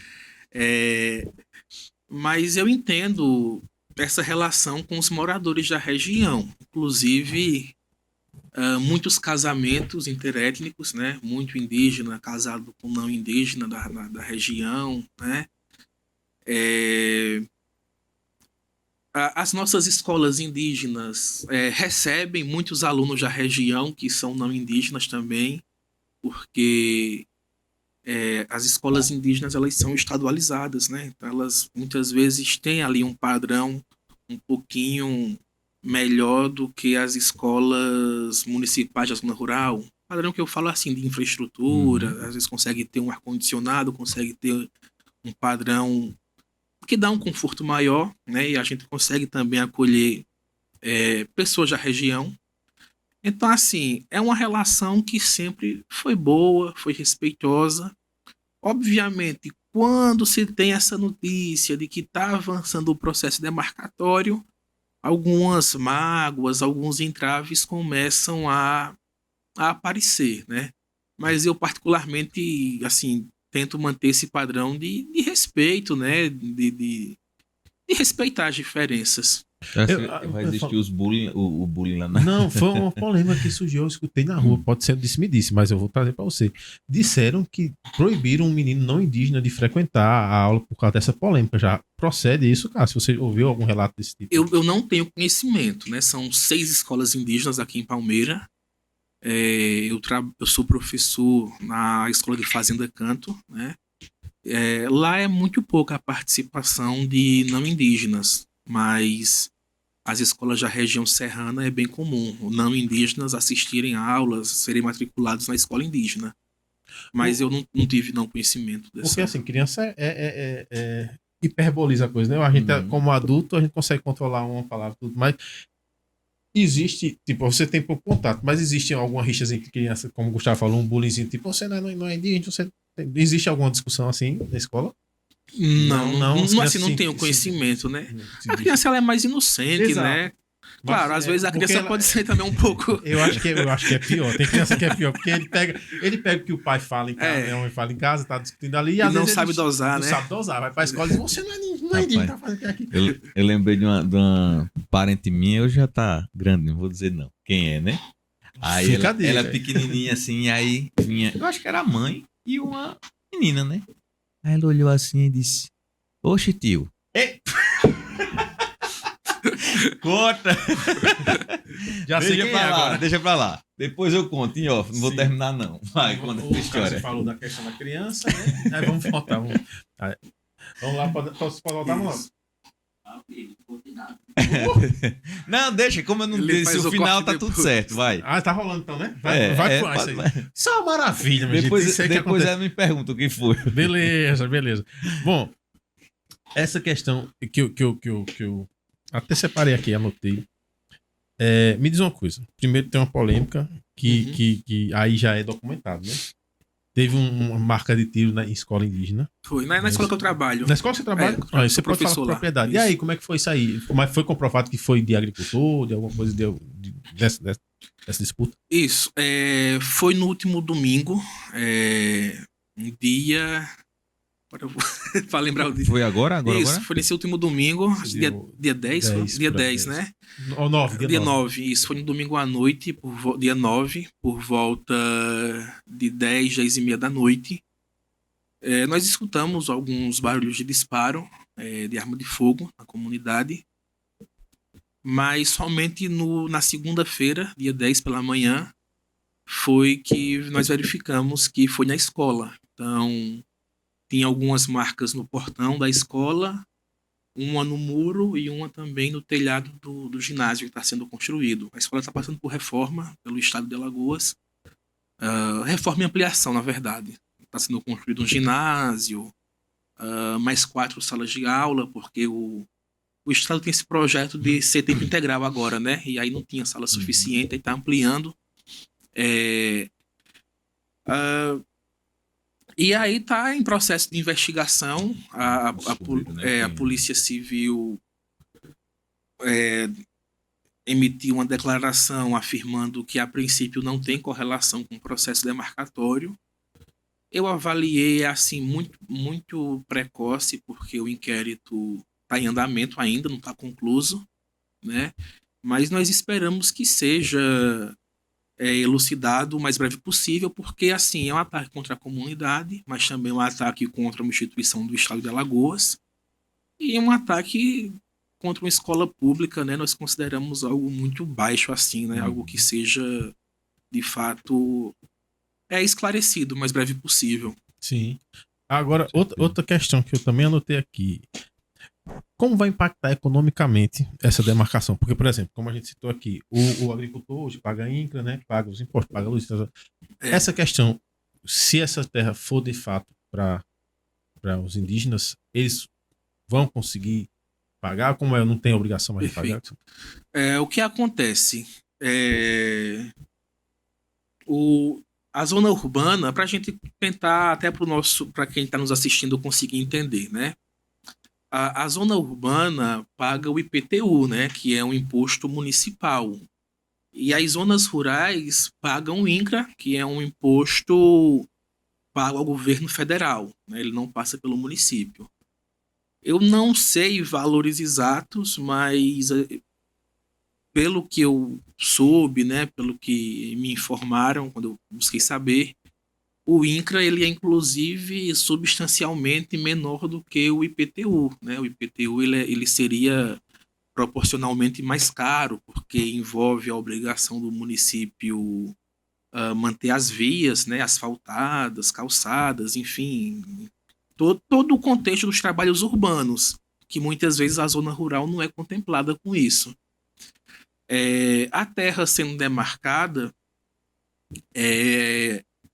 realmente não vai ter o pagamento do INCRA, porque o indígena ele não tem a propriedade, ele tem usufruto. A nossa Constituição, ela diz que a terra indígena pertence à União, ou seja, a propriedade é do Estado brasileiro, é da União.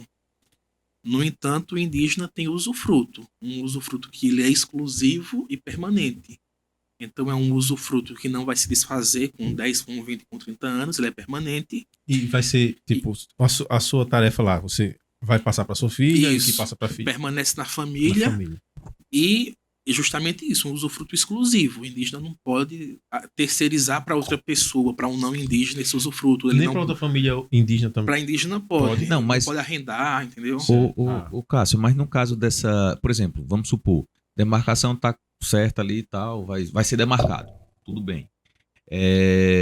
Fica toda aquela terra para aquelas pessoas ou fica realmente uma parte para cada família? Isso aí tem um mapa de divisão de cada família, de cada indígena? Isso.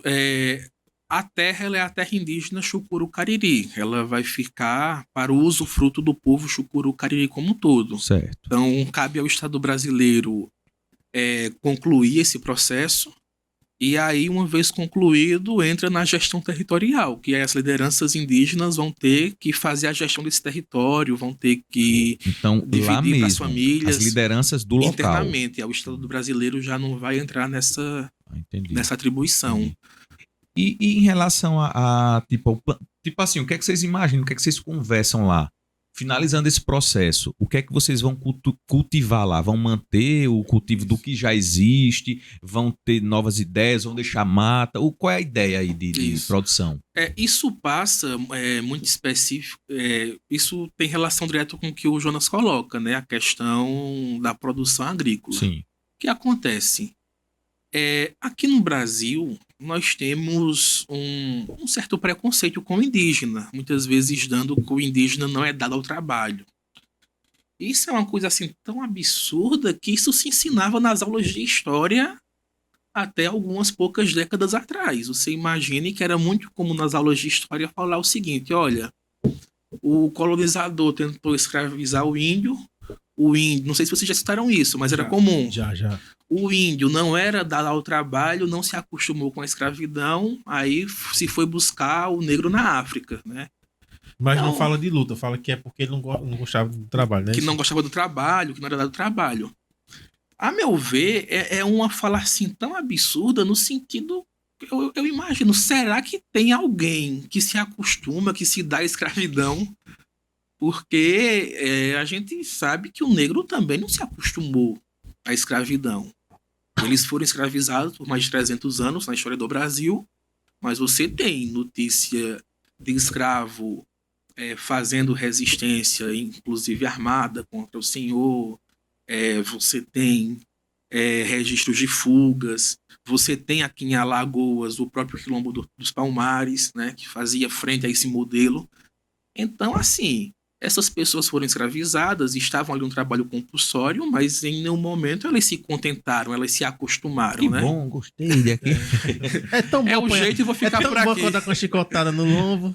Eu acredito que isso aí tem relação também de conhecimento. Como assim? Os indígenas tinham conhecimento, que ainda tem, né? Mas tinham conhecimento muito bom da região, inclusive mais do que os colonizadores. Então você traz pessoas de fora ali da África, né? Isso. Eles não sabiam para onde ir. Então os indígenas com certeza se viravam mais facilmente e realmente seria difícil, né? Isso que você coloca, Gustavo, os historiadores que fazem crítica a essa narrativa tradicional que se tinha, é um dos motivos que os historiadores indicam. Olha, o indígena conhecia como ninguém a geografia e a vegetação da região. Então, a capacidade do indígena fugir era muito maior do que a do negro, né, que veio da África escravizado, que era outro continente, com uma geografia diferente, com uma vegetação diferente. Ele ia fugir para onde? Ele não conhecia nada. Fugir, né? E se manter, né? Porque os não sabem onde tirar, né? Exato. Sabe que também. Então, a meu ver, uma leitura que eu faço,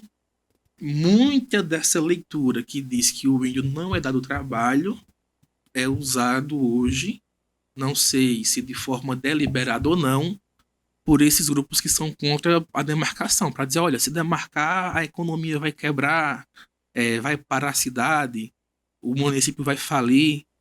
E eu também não concordo com esse modelo apresentado, que é tipo assim, indígenas versus agricultores.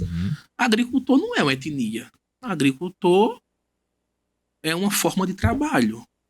Você seja branco, negro ou índio, se você pratica agricultura, você é agricultor. Nas nossas aldeias nós temos muitos agricultores, né? A maior parte, pegando Fazenda Canto, que hoje é a aldeia mais povoada, ela não é a maior em tamanho, mas é a mais povoada, é a que tem mais população. A maior parte da nossa população vive da agricultura, principalmente da questão da produção da banana, né? É muito forte em Fazenda Canto hoje, né? Então, produção de banana, aí menor quantidade de batata, macaxeira, hortaliças, né? Mas a banana é o carro-chefe. Eles conseguem suprir, vender assim para a sociedade, para esse pessoal que produz aí em grande quantidade? Consegue, inclusive assim, Jonas, eu fico assistindo os vídeos do pessoal, né? Entendo que é um processo normal, democrático, mas muitos dos agricultores que a gente vê nos vídeos dizendo, olha, eu sou agricultor, dependo da terra, não são agricultores, são atravessadores. Muitos daqueles vão na Fazenda Canto, compra dos agricultores indígenas de Fazenda Canto e aí revende para as feiras, não só aqui em Palmeira, mas em cidades vizinhas, enfim, na região como um todo. E tem alguns indígenas lá que eles também comercializam assim em feiras? Tem. Aqui mesmo? Tem. Tem muitos indígenas que comercializam aqui em Palmeira. Então, quando a gente pega ali aquela rua do Sindicato Rural, sim, né? Muitos daqueles feirantes ali são indígenas. Alguns que têm uma condição melhor também de ter ali uma D20, um pequeno caminhão, comercializam em feiras em outras cidades, né, mais afastadas, aqui no estado de Alagoas. E também através de uma associação que tem lá na Fazenda Canto, algumas famílias conseguiram se encaixar no PAA, que é o Programa de Aquisição de Alimentos, e também no PENAI, que é o Programa Nacional da Alimentação Escolar, né? No caso deles, tem alguma relação com a Emater também? Esse PENAI, né? A Emater emite o CAF, né? Que é o... É porque eu lembrei agora de um pessoal que tem ali no Amaro, que eles fazem muita hortaliça. Agora não sei se são os índios ou não, ou todos. São não indígenas, são o pessoal não indígenas, da hortaliça, né? E eles fazem alguma coisa do tipo. E tem, pra mim que tem alguma relação com a Emater. Na Emater emite o CAF, que é o Cadastro do Agricultor Familiar. Isso. Que antigamente era DAP, né? Era DAP antes. Isso. É conhecido como o CPF do agricultor, né? Para o agricultor ter acesso a PAA, PENAI, a vender para o governo, ele precisa ter a CAF. E o pessoal lá, os indígenas, no caso da Fazenda Canto, todos eu sei que não, mas a grande maioria tem a CAF lá? Tem, porque principalmente o pessoal que é associado na associação, porque para vender para o PAA, para o PENAI, tem que estar. Só que tem um detalhe, o pessoal lá da Fazenda Canto, as famílias que estão enquadradas nesses programas, eles vendem para o PENAI de Igaci, não é para Palmeira, Então tem a Agra, que é uma associação de Igaci, que eles são filiados. A Agra, se eu não me engano, é na beira da pista ali, isso, né? Isso. Já estive lá. E aí conseguem vender lá para a merenda do Igaci. Essa Agra lá. Eles, assim, eu não sei hoje, mas eu sei que eles comercializam frutos como fazem, né? Tipo bolos. Isso, né? beneficiam as frutas, enfim. Lá. Mas é isso. Então, assim, eu acredito que essa narrativa de que, olha, a cidade vai quebrar, vai falir, ela não procede, ela é improcedente. Outras cidades que realizaram processos demarcatórios não faliram, continuaram existindo. Eu sempre tiro como base Pesqueira, em Pernambuco, né? Pesqueira conseguiu avançar no início dos anos 2000, a demarcação lá, e o discurso era esse, olha, Pesqueira vai falir, Pesqueira vai quebrar, se demarcar. Foi demarcado lá o território, lá é maior do que Palmeira são 7.000 hectares, lá em Pesqueira são 22.000 a terra indígena, Chucuru. E não faliu, a cidade continua existindo, né? E aqui vai ser semelhante, acredito eu, que caso avance esse processo, a cidade não vai quebrar, até porque, assim, se nós pegarmos o recurso público, por exemplo,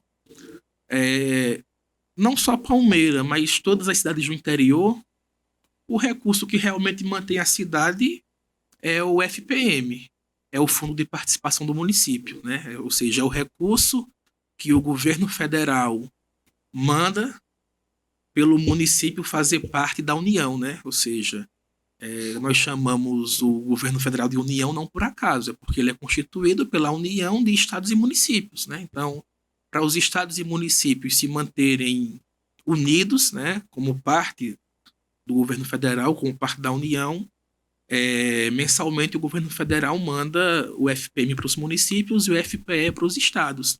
Né? Então, eu trabalhei 4 anos na gestão municipal, eu via que a conta apertava, que faltava muitas vezes recurso para pagar o fornecedor, e aí o município conseguia pagar no dia 10, quando chegava o FPM. Né? Então, assim, o grande recurso que mantém pelo menos a estrutura do governo municipal, do ente público municipal, assim, com todo respeito, não é o INCRA, não é os R$ 5 que o feirante dá na feira lá para usar o chão, é o FPM. E o FPM ele é calculado com base na quantidade de munícipes, não é com base em se tem demarcação, se não tem, né?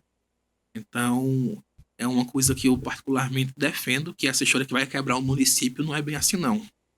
Cássio, essa questão que você falou que são 22 mil hectares. Fazendo comparativo lá com Pesqueira, mas aqui são 7 mil, a terra indígena. Mas lá, vocês poderiam ir pra lá, então? Sendo Chucuru Cariri. É muito lá é muito, daqui a pouco, vamos pra lá. Né, família, né? Todo mundo Chucuru, vamos lá. Podia se vocês quisessem. Não, porque a nossa terra tradicional seria aqui em Palmeira, né? Mesmo. Então, e tem que ser essa porção de terra. Isso. Não pode ser outra porção, mais pra lá, mais pra cá. Pode isso. Esse é um debate interessante, Jonas, porque eu vi até um questionamento recente, até do James, o ex-prefeito, e eu acho que eu não vi malícia, eu vi como uma dúvida pertinente, uma dúvida que qualquer cidadão pode ter.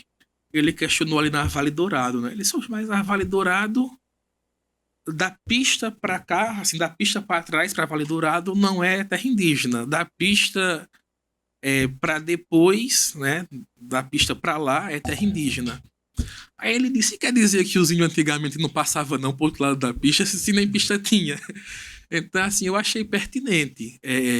A ideia de quando se cria uma terra indígena, de quando se tenta regularizar a terra indígena, não é necessariamente reconstruir o que era antes da colonização ou antes de se constituir os estados e municípios.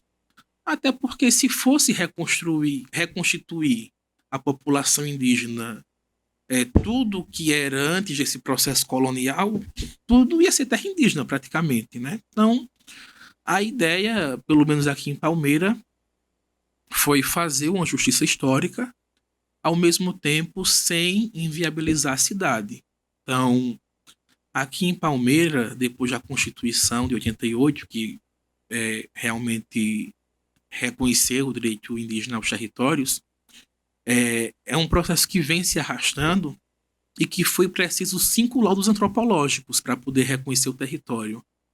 Eu até cedi, né, encaminhei para vocês o laudo da primeira proposta de demarcação. Não sei se Emanuel, tu dá para colocar. Tela cheia aí pra gente, para mostrar, e o Cássio vai comentando aqui. Isso. Então, gente, depois de 88, depois da Constituinte, que lá no artigo 231 a Constituição reconheceu o direito dos povos indígenas às suas terras, enfim, se iniciou de imediato um processo para tentar regularizar a terra Chucuru Cariri. Ainda no mesmo ano de 88, foi criado um grupo de trabalho com uma antropóloga que veio identificar a terra indígena Chucuru Cariri. Essa antropóloga, na época, ela propôs reconstruir o que seria o aldeamento da época do Império, o aldeamento imperial. A proposta que ela lançou foi esse polígono. Não queria nadinha, né? Oi? Não queria nadinha, né? Esse polígono, ele reconstruía a terra indígena da época do Império Então você tem Vermelho, Fazenda Canto e Mata da Cafurna, que eram as duas aldeias que existiam na época. Em que ano, Cássio? Isso foi de 88. 88. E aí, se vocês prestarem atenção, tem essa parte, um cinza mais escuro, é justamente a zona urbana de Palmeira. Então, essa proposta ela foi rejeitada no âmbito da FUNAI, do Estado brasileiro, porque, embora se reconheceu que, de fato, era o aldeamento, que o governador extinguiu, que numa canetada expulsou a população Então, indígena. Isso era, de fato, nessa época? Esse era o aldeamento. Era o aldeamento da época do Império e que se propôs reconstituir. Né? Isso. Só que o grande problema era, né, nesse ano, a estimativa é que a zona urbana de Palmeira tinha 42 mil pessoas. Então implicava retirar e realojar 42 mil pessoas. Só aqui da parte da Só cidade. da parte urbana. Certo. Então... E o indígena ficar com uma cidade e tudo também? Isso, exato. E aí, as próprias lideranças indígenas na época disseram, olha, a gente não quer cidade, vai fazer o quê com cidade, com zona urbana? Então, essa proposta foi rejeitada. Seguiram uma série de outros laudos, né? Um desses laudos, inclusive, subia a terra indígena até fazer limite com Pernambuco, lá no Bálsamo. Ainda pegava um pedacinho de Pernambuco. Monte Alegre ali em cima. Isso, então... só que isso, exato. Monte Alegre lá no final. Que nessa proposta, né, já fazia limite com Rua Nova lá em cima, que é Quebrangula. Bem pertinho de Pernambuco. Dali dá o quê? Uns 4, 5 quilômetros. Isso. Né? Aí o que acontece? Foram feitos mais 3 laudos, também rejeitados por uma série de problemas. Até que em 2006 vem uma antropóloga, a sigla Zambrotti Dória, que era antropóloga do quadro da FUNAI, faleceu recentemente na Covid, e é ela que aprova esse laudo que a gente tem hoje, que é aquele mapa atual. Seria só metade pra cima. Isso, pega basicamente essa... é uma meia-lua assim por cima de Palmeira.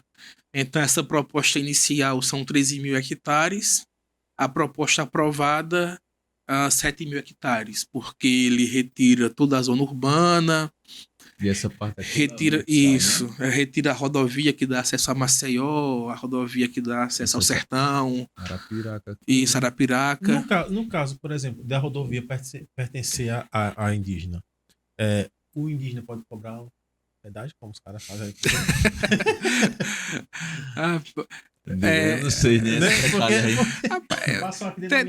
Tem uns vídeos na internet, né, na região amazônica, assim, que mostram alguma coisa nesse sentido, mas eu acredito que seja algo, assim, que não é formalizado, né? Que não é regularizado. Mas deve ser terra deles ali, por ali, né? É uma terra indígena, provavelmente. Enfim, então, a proposta em 2006 que a antropóloga faz reduz pela metade a terra indígena, vai para 7 mil hectares. 2 anos depois, em 2008, a presidência da FUNAI aprova esse laudo. De 7 mil. Isso, de 7 mil hectares. Mais 2 anos depois, em 2010, o ministro da Justiça lança uma portaria declaratória reconhecendo a terra indígena como de posse permanente do povo Chucuru-Cariri. E aí, no âmbito do processo administrativo, depois da portaria declaratória do ministro da Justiça, o próximo passo é uma portaria de homologação do presidente da República. Então, já fazem 15 anos, desde 2010, que essa portaria de homologação aguarda a assinatura do presidente. Né? Passaram diferentes presidentes e nenhum ainda assinou. Agora, eu imagino que nessa época de 88 era menos indígenas do que tem hoje. Sim. Pra esse tanto de terra aí, um indígena não ia ver o outro. Ia passar a vida todinha, porque é muita terra. Se morar só na zona urbana de Palmeira, não via o outro, né? E assim, mas a questão que eu tenho é, por exemplo, vocês vão ficar com a metade, né? Quer dizer... aquele mapa atual que foi mostrado, acho que o Lúcio mostrou, né? Pode até voltar, Manuel, a tela do podcast. Mas enfim, aquele mapa atual.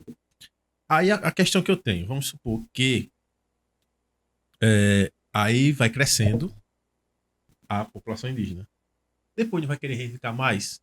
Mas a gente tem direito a mais. Mas... Porque assim, já tem um pedaço, né? Aí já não é suficiente para. Eu imagino que já não é suficiente para o que tem. Exato. Já aumentou. Aí, beleza. Teoricamente teria direito a isso tudo, né? Aí disse, não, a gente agora tem direito a isso aqui também. Então, será que não ficaria modificando isso? Como terra tradicional, não. Como terra tradicional, são esses 7 mil hectares. Fechou, bateu o martelo. O que pode ser feito posteriormente é ampliar áreas de reserva. Só que as áreas de reserva, naquele contexto que eu comentei agora há pouco, indenizado, é pago o valor de mercado e o dono só vende se quiser, né? É uma negociação, é a compra e venda. Não parte de desapropriação, enfim, de outro instrumento. Entendi. Gustavinho, você tem uma questão? Não, eu queria só entender um pouco, mas que também fica aquele zum, cada um que diz uma coisa, ninguém sabe de fato o que é. Quais são os benefícios que os indígenas aqui, né, da região aqui, eles recebem? Benefícios que eu digo assim, falam muito em não, manda cesta básica, manda não sei o quê, conta de água, de energia, água não, né, eu acho que é energia. Quais são de fato os benefícios que os indígenas têm aqui? Então, isso é interessante, não sei se vocês já acompanharam, mas tinha uma polêmica de Bolsa Funai, né? Porque tem uns índios que podem, né, na internet, um Hilux. Isso, você tem o da aldeia, tem outros meninos que são influenciadores, são digitais influências indígenas que eles perceberam um nicho, né? Que era esse imaginário das pessoas de que o indígena recebe benefícios, né? E que não precisaria trabalhar, que o governo mandaria a Bolsa Funai. E eles passaram a gravar vídeos em um tom irônico, em um tom humorístico, dizendo, olha, trabalhador brasileiro, trabalhe mais, pague imposto para mandar, que a Funai tem que mandar a minha Bolsa Funai, né? Na realidade, isso não existe.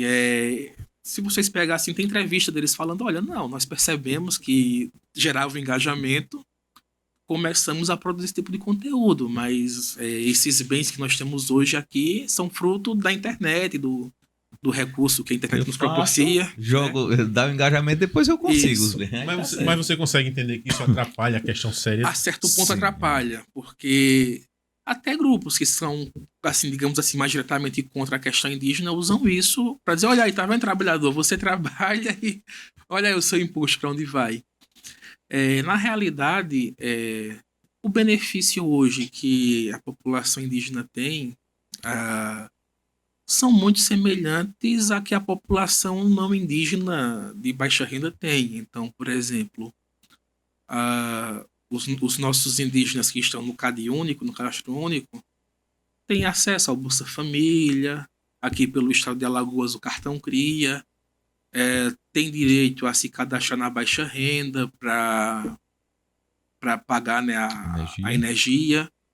A água lá nós não pagamos. A água, lá em Fazenda Canta especificamente, a adutora que traz água de Quebrangulo para Palmeira, ela corta lá o nosso território. Então, como constitucionalmente o usufruto ele é exclusivo da população indígena, para casal e agora posteriormente a Águas do Sertão explorar economicamente com a adutora, porque essas empresas lucram com isso, né, tem seus rendimentos, chegou a um acordo com as lideranças e olha, vocês podem usar aqui o território para passar a adutora, mas aí deixa a água livre para a nossa população, né? Então é uma medida compensatória. E tem água encanada e tal? Tem água encanada para as casas, né? Enfim, então é muito disso, tem muita lenda. Essa questão do Bolsa Funai é uma lenda urbana, digamos assim. Não tem nenhum benefício que seja específico do índio? Não, de Bolsa não. Assim, vez ou outra, mas é algo que não é, assim, corriqueiro. É uma coisa muito esporádica. A Funai de vez em quando manda uma cesta básica para as famílias. A nossa saúde pública, eu considero ela melhor, né? Então, por exemplo, porque nós fazemos parte do SUS, né? Sim. Mas ao tempo que a população não indígena, a atenção básica, ela é oriunda dos municípios, né? O SUS mandou recursos para os municípios executarem. A atenção básica nas aldeias, ela é executada pela SESAI, que é a Secretaria Especial de Saúde Indígena. A SESAI ela é vinculada ao Ministério da Saúde. Então, a nossa atenção básica ela é federalizada, ela é federal. Então, a qualidade dos carros, a qualidade dos atendimentos é bem melhor do que do não indígena. Por exemplo, citando aqui um exemplo, Fazenda Canto tem uma UBSI, né, que é uma UBS indígena, Unidade Básica de Saúde Indígena. Tem uma UBSI dentro da nossa comunidade. Perfeito. Olho d'Água, que é um povoado não indígena, que fica depois de Fazenda Canto, é mais longe que Fazenda Canto. A UBS deles é aqui no bairro Chocurus, na cidade. Então imagina que esse cidadão tem que percorrer para acessar a UBS. E ele não pode acessar de vocês, no caso. Não, porque lá é específica para a população indígena. Não. Mesmo que ele esteja morrendo, não, urgência e emergência sim. Mas assim, o dentista, né, um atendimento ali, uma limpeza, um agendamento. Isso. Urgência e emergência eles podem ser atendidos porque não pode fechar a porta, né? Certo. Mas e o corpo de trabalho lá? São indígenas também? Enfermeiros? Lá na nossa UBSI de Fazenda Canto, os agentes de saúde são indígenas. O pessoal tem alguns cargos indígenas, mas, por exemplo, a técnica de enfermagem é indígena. Mas médico não, nós não temos aqui na região médicos indígenas. A nossa enfermeira também não é indígena. Dentista também não é indígena, né? Então, assim, alguns cargos sim, outros não. Mas o que eu quero dizer, eu até vi um vídeo recente de um cidadão colocando isso. Olha, o indígena, a saúde deles é melhor que a nossa. Mas eu acho assim, que o debate correto não é meio que você querer retirar o direito do indígena, é ampliar o seu, é a gente lutar para que o do não indígena também seja tão bom quanto o nosso. Se equiparar por cima e não por baixo. Isso. Né? E assim, e aí o detalhe, a nossa saúde ela é federalizada à atenção básica.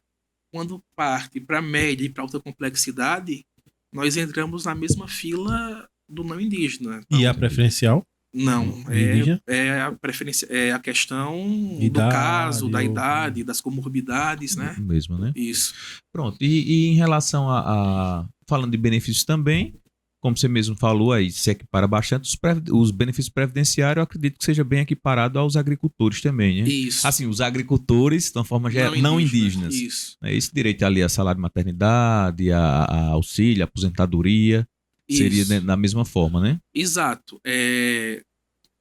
Algumas especificidades, em que sentido? O agricultor não indígena, ele tem o INCRA da terra, né? Ele tem o documento da terra que comprova que ele é agricultor.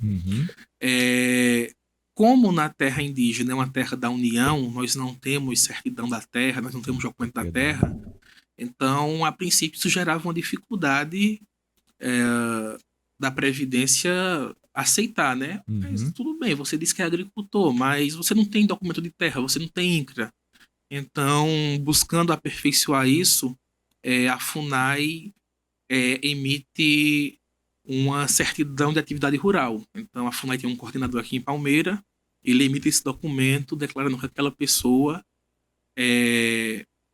ele certifica, né? O coordenador da FUNAI, quanto servidor público, quanto portador de fé pública, ele certifica que aquela pessoa vive da atividade rural. E aí se consegue salário de maternidade, se consegue auxílio-doença, aposentadoria, enfim, para esses indígenas que vivem da agricultura, né?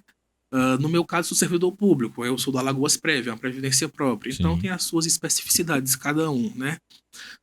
Uma dificuldade que nós estamos tendo agora recentemente, que está tendo que judicializar bastante, é dos não indígenas que vivem no nosso meio. Então, por exemplo, a minha esposa ela é não indígena. Claro, ela é servidora pública também, mas está tendo muito problema assim, de um indígena que é casado com um não indígena. Esse não indígena, ele trabalha na terra indígena, porque por ser casado tem direito, tem as suas roças, mas por ele ser não indígena, a FUNAI agora não está emitindo a certidão de atividade rural. A FUNAI diz, minha responsabilidade é com o indígena. Você, independente de ser casado ou não, eu não emito para você. Mas aí ele poderia conseguir, no caso nesse específico, poderia conseguir a CAF. Pela né? CAF, Né? Porque isso. aí ele poderia pegar a certidão do esposo, vamos dizer assim, a Isso. mulher poderia pegar a certidão do esposo e dar entrada num pedido para fazer a CAF, Pra né? fazer Já a CAF, conseguiria. Mas isso. aí já dificulta mais, verdade. Isso. Porque assim, é meio que um acordo que, eu não sei o termo exato, mas é meio que um entendimento que o INSS tem com a FUNAI Uhum, de aceitar a CAR, né? Que é a Certidão de Atividade Rural. certo. E aí, nesses casos, está tendo uma dificuldade e geralmente se judicializa, aí leva testemunha, tudo, e se consegue, né? Mas é mais demorado do que quando é administrativo, que é bem mais rápido. Entendi. Depois do É doutor isso, falar aqui, eu acho justo, né? Se o benefício é pro indígena, o camarada não pode ter benefício por ser Não, casado o com indígena, benefício ele é rural, ele não Mas necessariamente não, pro a questão do indígena. indígena, da questão que você falou da aposentadoria pro indígena. O não indígena, por exemplo, a sua esposa ou alguém Isso. que é casado com indígena, né? E aí esse pessoa, você acha que deveria ter essa cobertura Não, também? porque a aposentadoria ela não é por ser indígena, ela é a aposentadoria rural. É porque é um Todo indígena agricultor- rural. Indígena, E tem alguma isso, diferença que vive nisso da em questão de agricultura. idade e questão de... Não. Não, tem diferença geral, independente de ser o indígena ou não. agricultor. Tipo, a aposentadoria hoje. Mas o rural é todo um para um só.